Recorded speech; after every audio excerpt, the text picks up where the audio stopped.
देखिए, भाजपा शासित राज्य न सिर्फ उत्तर प्रदेश बल्कि असम ने भी एवं अन्य स्थानों पर जहां ये सरकार में है, ये हिंसा, अराजकता और वैसे कदम बढ़ते हैं जहां ध्रुवीकरण हो और इससे उनको लाभ मिले। आप ये जनसंख्या नियंत्रण एक ऐसा विषय है जिस पर जागरूकता पैदा करने की आवश्यकता है।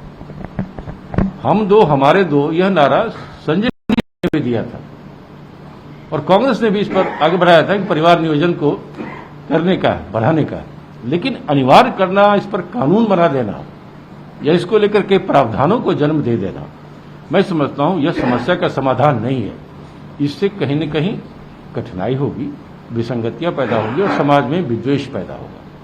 तो मैं समझता हूं भारतीय जनता पार्टी को इस तरह के कार्यक्रमों को लेने के बजाय समाज में जागरूकता पैदा करिए। लोग जनसंख्या नियंत्रण के दूसरे कई उपाय भी हैं, वो करना चाहिए, लेकिन बीजेपी को चूंकि ध्रुवीकरण करना है, 2 बच्चों के नाम पर ये हिंदू मुस्लिम कराएंगे और कहीं न कहीं समाज में विषाक्त वातावरण पैदा करना चाहते हैं।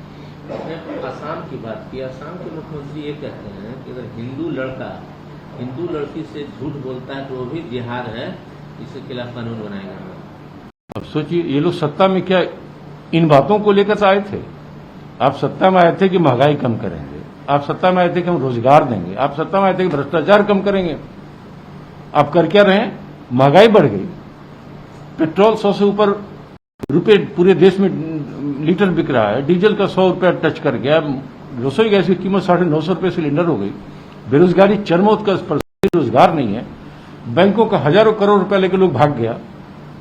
तो जो वादा करके बीजेपी सत्ता में आई थी उस पर बात नहीं हो रही है, गैर जरूरी मुद्दे ये उठा रहे हैं। तो मैं समझता हूं भारत की जनता इन चीजों को समझ रही है और समय आने पर इसका उचित उपचार भी करती है। मध्य प्रदेश की मंत्री हैं उषा ठाकुर ने भी कहा है कि धर्मांतरण किसी भी कीमत पर बर्दाश्त नहीं करेंगे, हम लोग कड़े कानून और कड़ी कार्रवाई करेंगे। देखिए, धर्मांतरण एक अलग मुद्दा है।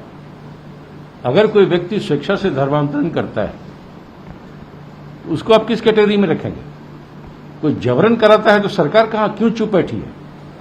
जबरन धर्मांतरण ही नहीं, कोई भी कदम अनुचित है, गैर कानूनी है, तो सरकार को ऐसे मामलों में उचित कदम उठाने चाहिए। अरविंद केजरीवाल ये कहते हैं कि अगर दिल्ली वालों को मुफ्त बिजली मिल सकती है तो देहरादून के लोगों को क्यों नहीं मिल सकती? वो देहरादून के दौरे पर उनका इसमें पॉलिटिक्स है, वो अपने पार्टी का विस्तार चाहते हैं। कभी गुजरात में जाके कुछ बोलाते हैं, कभी पंजाब में बोलाते हैं, उत्तराखंड का चुनाव होने वाला तो वहां जाके बोल रहे हैं। ये सब बरसाती बैठक है, जहां जहां चुनाव होता है उससे पहले जाके कुछ उछल कूद करते हैं, कुछ ऐसी बातें करते हैं जिससे लोग उनकी तरफ आकर्षित हो। मैं समझता हूं दिल्ली के लिए वो चुने गए हैं और उनको अपना ध्यान दिल्ली के विकास के लिए लगाना चाहिए। 11 सरकारी कर्मचारी को बर्खास्त किया गया जम्मू कश्मीर पर, उनका टेरर लिंक पाया गया। ये गंभीर मामला है। अगर हमारे सरकारी कर्मचारी का कोई टेरर लिंक है, ये विफलता की है, हमारी इंटरनल सिक्योरिटी की है, हमारे सिस्टम की है। सरकार में जो लोग हैं वहां तो राष्ट्रपति शासन है, तो राष्ट्रपति शासन है तो आप ये स्थानीय सरकार या स्थानीय नेताओं को ब्लेम भी नहीं कर सकते। ये जवाब तो प्रधानमंत्री और गृह मंत्री अमित शाह जी को बताना पड़ेगा कि कौन सा शासन है जेएनके में जहां हमारे कर्मचारी ही टेरर लिंक उनके सामने आया है।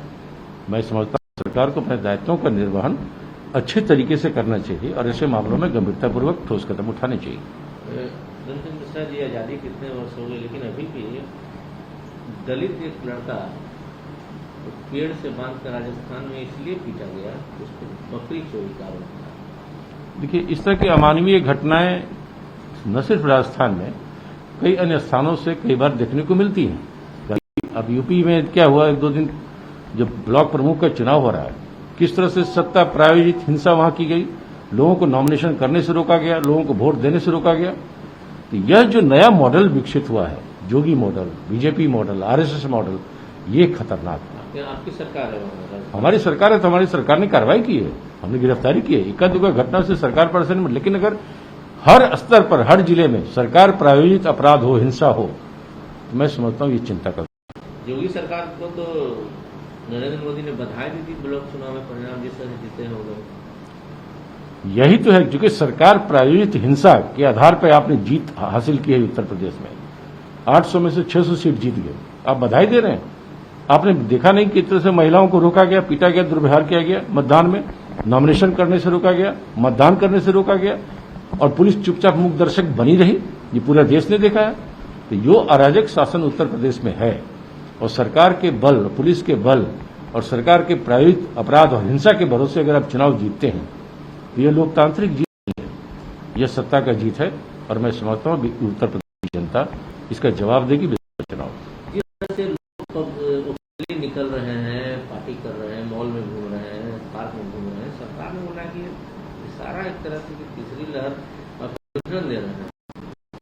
देखिए, सरकार को इस मामले में थोड़े कड़े कदम उठाने की आवश्यकता है। भीड़ बढ़ रही है बाजारों में, मॉल में, अब स्कूल कॉलेज भी खोलने की बात हो गई है। तो मैं समझता हूं यह कहीं न कहीं सरकार के ऊपर इसका दायित्व है कि ऐसे निर्णयों को वो पुनर्विचार करें। थर्ड लहर आ रही है, कई प्रकार के उसके वेरिएंट आ गए हैं, कई जगह से खबरें भी आ रही हैं, फिर केरला और महाराष्ट्र से फिर वो खबरें आ भी रही हैं। तो ये चीजें चिंता का है। कहीं थर्ड वेव बिहार में पूरे देश में फैल जाए तो कौन कंट्रोल करेगा। सेकेंड लहर जो आई उसमें हम सब ने देखा सरकार एक तरह से असहाय हो गई थी, लोगों को ऑक्सीजन नहीं मिल पा रहा था। कल को अगर समय रहते आपने इस पर कदम नहीं उठाए तो गलत चीज हो सकता है। तो मैं समझता हूं लोगों को बचाने की आवश्यकता है, जानमाल को बचाने की आवश्यकता है। और जितनी उदारता से आपने मॉल वॉल खोल दिया है, ट्रांसपोर्टेशन को कर दिया है, अनलॉक कर दिया सारे सिस्टम को, मैं समझता हूं इस पर पुनर्विचार करने की जरूरत है।